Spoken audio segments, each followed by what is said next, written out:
नमस्कार আমি চলে এসেছি একটি নতুন ব্লগ নিয়ে আপনাদের সামনে। তো আশা করি আপনারা ভালো আছেন, সুস্থ আছেন। আজকে এই যে ব্লগটা আপনাদের সঙ্গে শেয়ার করছি, এটা কিন্তু মম্পির জন্মদিনের আগের ব্লগ। তো এটা হচ্ছে সেদিন ছিল বিপত্তারিণী পূজা। তো প্রথম রথের পরে যে বিপত্তারিণী পুজোটা হয় মঙ্গলবারে, সেটা আমরা বার করিনি, আমরা করেছিলাম শনিবারের বারটা।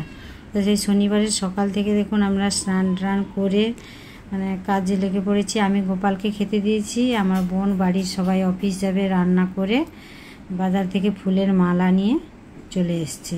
আর এই যে আমরা দুজন পুজো দিতে যাব, দুটো জায়গাতে আমরা সব সাজিয়ে নিয়েছি। আর 13টা পান, 13টা সুপারি, দুর্বা, আরও ফল, 13টা ফল, এইসব নিয়ে আমরা সাজিয়ে রেডি হয়ে যাচ্ছি। আর গোপালকে স্নান করাইনি, ওকে সকাল থেকে খেতে দিয়ে আমরা বেরিয়ে পড়েছি। তারপরে ও বাজার থেকে নিয়ে আসছে দেখুন অনেক তুলসী পাতা আর ফুল। এই তুলসী পাতাগুলো ও বাড়ির মানে হরিবারে আমাদের গোপালের জন্য রেখে দিয়ে আমরা এই যে বেরিয়ে পড়েছি একটা মন্দিরে পুজো দিতে যাব। আমি যাব, আমার বোন যাবে, আর পাশের বাড়ি ইন্দ্রাণীদি যাবে। তো আমরা তিনজনে যাব পুজো দিতে ওইখানে। এখন একটু দূরে, এখন প্রায় বাজে 11টা বেজে গেছে। তো ওরা সবাই অফিস যে যার চলে গেছে, আমরা দুজন বেরিয়ে পড়েছি। আর মম্পি নিয়ে থাকবে তার দিদাকে। আর বাবার খাবারও দেওয়া হয়নি, আমরা পুজো দিয়ে এসে খাবার দিতে যাব, এরকম একটা করে আমরা বেরিয়ে পড়েছি। আর নিচে চলে এসেছি। আমার বোন থাকে তিনতলাতে, তিনতলা থেকে নিচে নেমে এসেছি। এসে ইন্দ্রাণীদি কী করলো, নাতির জন্য ম্যাগি কিনে নিয়ে মানে যাবে বলছে। আমার বোন বলছে আমি দিয়ে আসবো, দিদি বললেন যে না আমি দিয়ে আসবো। দিদি বললেন যে তোমরা দাঁড়াও, আমি আসছি। আমরা এখানে দাঁড়িয়েছিলাম। তারপরে দিদির ফুল মিষ্টি নেওয়া হয়নি, ফুলের মালা মিষ্টি নেওয়া হয়নি, তাই দিদি চলে গেলেন ফুল মিষ্টি কিনতে। আর আমি আমার বোন এগিয়ে যাচ্ছি, গিয়ে দিদির জন্য ফুলের মালা কিনবো, আর আমাদের জন্য আলতা, সিঁদুর, মোমবাতি এইসব কিনবো। তো আমরা তাই এগিয়ে যাচ্ছি। আর পিছন থেকে কে একজন ডাক দিল, আমরা ভয়ে পিছন থেকে ঘুরে দেখলাম, কিন্তু কিছু না, অন্য কেউ কাউকে ডাকছে। তো এই দেখুন ফুলের দোকানে চলে এসেছি, মানে এত বেলা হয়ে গেছে, ফুলের মালা অনেক পড়ে আছে। তো ঠাকুরমশাই বলছি ফুলের দোকানদার, উনি বলছেন যে আমার বোন আর দিদি পুজো দিতে আসে, মালা রেখেছিলাম গতবারে, তো আপনারা কেউ আসেননি, এবারে অনেক মালা পড়ে আছে, নিয়ে যান। আমার বোন বললো যে আমি তো কিনে নিয়েছি, শুধু দিদির জন্য দিন।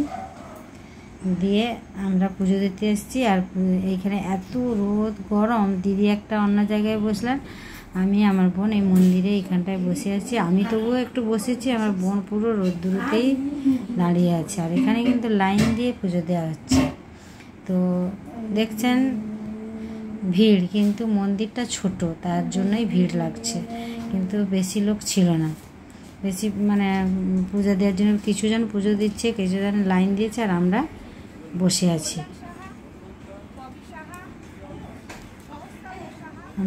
আছি। তো ওনাদের পুজো দেওয়া হয়ে গেলে আমরা দেবো আর কি। আর আমাদের একটু পুজো দিতে সময়ও লাগলো দেখলাম। আর এই মন্দিরটা হচ্ছে দিদির বাড়ির মন্দির, আর ওনার জামাইবাবুই পুরোহিত পুজো করছেন। তো পুজো দিয়ে আমরা যখন উঠি প্রায় তখন মানে বেরিয়ে আসি, তখন প্রায় 12টার বেশি, 12:30 বেজে গেছে। তো আমরা ছুটে তাড়াতাড়ি করে বাড়ি আসবো। হ্যাঁ, আবার ওই ফুলমালার দোকানে এসেছি। আমার বোন বললো দিদি বাড়িতে তো পুজো করা নেই, এই যে দেখুন জুঁই ফুলের মালা, এমনি মালা খুব কম দামে অনেকগুলো, মানে এক গোছা ধরে দিয়ে দিয়েছে। তো আমি কী করেছি, জুঁই ফুলের মালা নিয়ে আমার গোপালকে সাজিয়ে আমি স্নান করিয়ে পুজো টুজো দিয়ে দিচ্ছি। তো পুজো দেওয়ার পরে এইখানে বসছি, মানে খাওয়া এখনও হয়নি আমাদের, আর খাওয়া হয়নি। আর এই যে শাড়ি নিয়ে আমরা বসছি, এই শাড়িটা এখানে দুটো শাড়ি আছে। তো দুটো শাড়ির, দুটো আমার বোনেরই ওই শাড়ি দুটো। তো আমি দেখছি আমাকে কেমন মানায়, আমি বাপ্পাকে বলছি দেখ তো আমাকে কেমন মানিয়েছে শাড়ি দুটো। তো এই শাড়ি দুটো নিয়ে তাই ওকে দেখাচ্ছি, আমার গায়ে দিয়ে দেখাচ্ছি। আর শাড়িগুলো নিয়েছে ওরা চৈত্র সেলে। কোথায় বলুন তো?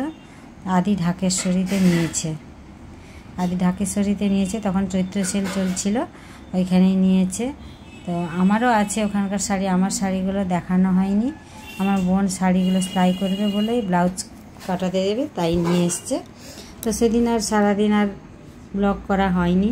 পরের দিন সকালবেলায় দেখুন, এটা কোন বাড়িটা চিনতে পারছেন কিনা বলতে, চিনতে পারছেন না হয়তো, কিন্তু এটা আমি বলে দিচ্ছি, বললেই চিনতে পারবেন। এটা হচ্ছে মুনা যেখানে ফ্ল্যাট ভাড়া নিয়েছে ওইখানে। আমরা প্রথম গিয়ে এইখানেই ছিলাম, তারপরে বোনের কাছে আছি।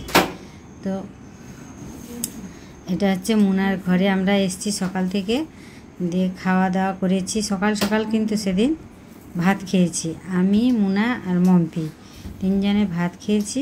মুনা কিন্তু সকালে ভাত খায় না। এই যে ভাত খেয়ে দেখুন থালাগুলো আমাকে বললো, মা তুমি এখানে রেখে দাও, আমি ধুয়ে নেব। এটা হচ্ছে রবিবার, শনিবার বিপত্তারিণী পুজো দিয়েছিলাম, তাই আমি বললাম সকাল সকাল একটু ভাত খেয়ে আমরা কোথাও একটু বেরোচ্ছি আর কি, সে বেরোবো তার জন্যই বেরিয়েছি আমি, মম্পি আর তার বাবা। আর এটা কোথায় বলুন তো আমরা যাচ্ছি? এটা হচ্ছে শিয়ালদা স্টেশনে, রেল স্টেশনে, মানে স্টেশনের ভেতরেই ঢুকছি। আর দেখুন মম্পি এত মানে ফাস্ট হয়ে গেছে, ও আমাদের আগে আগে মানে যাচ্ছে কোথায় কি আছে ও নিজেই পড়ে পড়ে খুঁজে খুঁজে সব ঠিক করে নিচ্ছে। অথচ এই ছোটোবেলায় এই মেয়েটাই ছোট্ট ছিল তখন বাবার হাত ধরে কিংবা মায়ের হাত ধরে ঘুরতো, এখন সে আমাদের হাত ধরে চারিদিক ঘোরায়। তো আমাকে বললো, মা তুমি একটা লাইনে দাঁড়াও, আমি একটা লাইনে দাঁড়াবো, যে টিকিটটা কাটবো। দিয়ে যে দেখুন ট্রেনে আমরা উঠে পড়েছি, ট্রেন এখনও ছাড়েনি। আর এই ট্রেনে উঠবে দোলন আর রনি। তো ওরা উঠবে একটা দুটো স্টেশনের পরে। আমাদেরকে ফোনে আমাদের সঙ্গে কথা হয়ে গেল, ওরা বাগুইহাটিতে থাকে, তো এসে ট্রেনে উঠবে। তো কোথায় যাচ্ছি সেটা সিক্রেট বলছি না, তো কিসের জন্য যাচ্ছি সেটা আমি পরে বলছি আপনাদেরকে।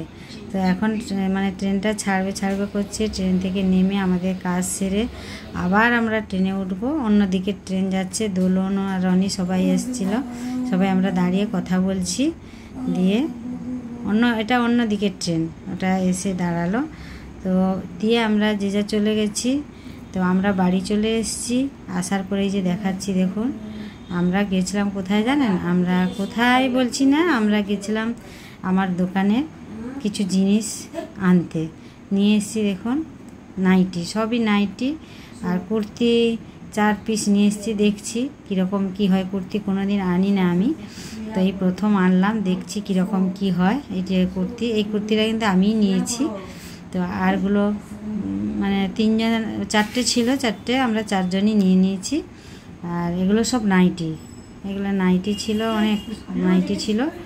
তো আমরা এই জিনিসগুলোই আনতে গেছিলাম। দোলন রনি আমাদের সঙ্গে আসেনি, ওরা চলে গেছে ওদের ঘরে, ওদের অনেক কাপড় চোপড় মানে কেচে মেলানো ছিল, ওরা তুলতে চলে গেছিলো। দিয়ে বলছে আমরা সন্ধেবেলা যাব। তো সন্ধেবেলায় যে দেখুন দুজনে উপস্থিত হয়ে আছে। এই যে মাশরুম নিয়ে এসছে মুনার জন্য, এটা দেখাচ্ছে। আর ও ফোন করে বলছিল আমার বোনকে যে পিসিমণি আমরা মাছ নিয়ে যাচ্ছি। তো ওরা অনেক রকমের মাছ নিয়ে এসছে। আর আমার বোন কী করলো, আমরা রুটি খাবো বলে আটা আগে থেকে মাখিয়ে রেডি করে রেখে দিয়েছে। তো এই যে দেখুন এটা হচ্ছে লোটে মাছ নিয়ে এসছে, আর নিয়ে এসছে মোরলা মাছ। এই যে মোরলা মাছগুলো খুব বড় বড় ছিল এবং খুব ভালো টেস্ট ছিল। আর এটা হচ্ছে ইলিশ মাছ, ইলিশ মাছটাও ভালোই ছিল। তো কি খাবে আমার বোন জিজ্ঞাসা করলো, সেই রকমভাবে রান্নাটা হবে। এতগুলো মাছ একসঙ্গে খাবো, সকালে আবার আমরা খেয়েছি মাংস, মানে কোনটাকে খাবে। তারপরে আমাদের রনি বলছে আমাকে একটু কাটলেট করে দাও ওই যে লোটে মাছের। আর লোটে মাছটা মানে আমরা খাই না, এরকম ব্যাপার। তা যে খায় না ওরা তা খায়, খুব পছন্দ করে। আর আমি আমার বোন কাটতে বসে গেছি, আমি বলছি আমি মোরলা মাছগুলো কেটে নিচ্ছি, তুই লোটে মাছটা কেটে নে। আর ইলিশ মাছটা রেডি করাই আছে, এই যে ইলিশ মাছটা রেডি করাই আছে, ওটা শুধু ধুয়ে রান্না করে নেবে। আর এই যে দেখুন এই যে লোটে মাছের কাটলেট চলে এসছে, সবাই খাচ্ছে, ওদিকে রান্নাও হচ্ছে। আমি মাকে নিয়ে শুয়েছি, সেরকম কিছুই কাজ করছি না। আর এখনও মম্পি আসেনি, মুনা চলে এসছে, এখনও মম্পি আসেনি, তো আসবে একটু পরে। আর আমাদের খাওয়া দাওয়া এইসব হবে, রান্নাও প্রায় হয়ে এসছে। তো এইবার আপনারা দেখুন আমরা কি করছি পরে পরে।